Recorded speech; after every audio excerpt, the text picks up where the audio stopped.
So in the 1750s, my man Emanuel Swedenborg dropped his Latin opus Arcana Celestia, which in English would be Secrets of Heaven. And since then, people have translated it a couple times, but right now, the New Century Edition is doing this killer fresh translation of it, and Volume 3 is about to come out, and I got an advanced copy of that bad boy's first chapter. And in it, there is this fascinating treatise on how spirits can cause hallucinations. Much attention is given to the vision of people who claim that they have had many. They actually have seen things, but they were hallucinating.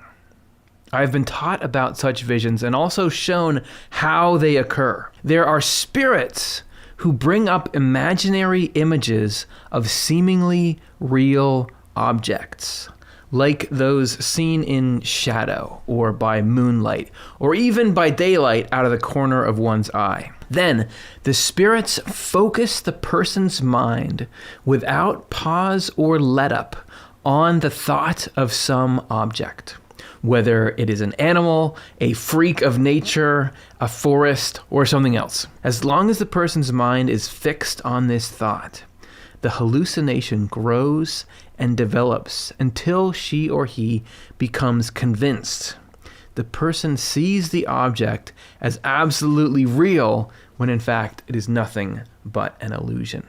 These visions afflict people who overindulge in fantasy to the point of mental illness, and as a result are easily duped. I've never had a hallucination, but I've definitely had my mind fixated on things that weren't real. Fears about what's going to happen to me, or discontent with the way that things are, or some kind of total misconception about the way reality works, or I have the wrong picture of who somebody is. And you can, by ruminating and going over and over that in your mind, absolutely fall into this state where I think that's real. It looks real to me and I act based on it, and it kind of becomes my reality. So even though I'm not seeing things, I can be aware of the influence of the spiritual world on my own mind and try not to get too wrapped up in that stuff. It can be even more intense around religious stuff. Fanatical spirits are similar, but their visions center on religious belief.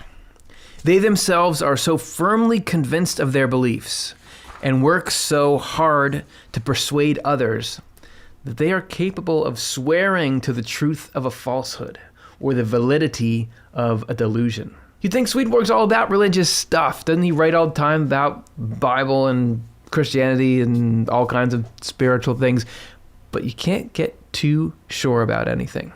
You cannot grab onto your pet idea and say, I know that this is true, and I'm going to force you to believe it, and I'm never going to listen to any arguments about it. I'm never going to examine this thing, because that leads to this fanaticism where you can get so locked in on something that isn't true because we don't know for sure what's true or not. So probably some of the stuff you're really convicted about is true, but you gotta have your hand not all the way clenched on it, because there's this influence from the spiritual world that's trying to pull you into this religious fanaticism. Don't we see some religious fanaticism in the world? So I'm a trafficker in religious ideas, obviously, or spiritual ideas, whatever you want to call it. I'm here on YouTube talking about that stuff. I got to check myself and make sure I don't get too nuts about any one thing, and be willing to continue to examine things and refine my understanding, and the humility you need to do with that. Hey, do you want to keep reading in that section? Do you want to learn more about visions and dreams and hallucinations? Do you want this whole chapter? Okay, you can have it. Just click the link in the description and we'll email it to you. Thanks for watching, and hope you got a nice clear mind for the rest of the day.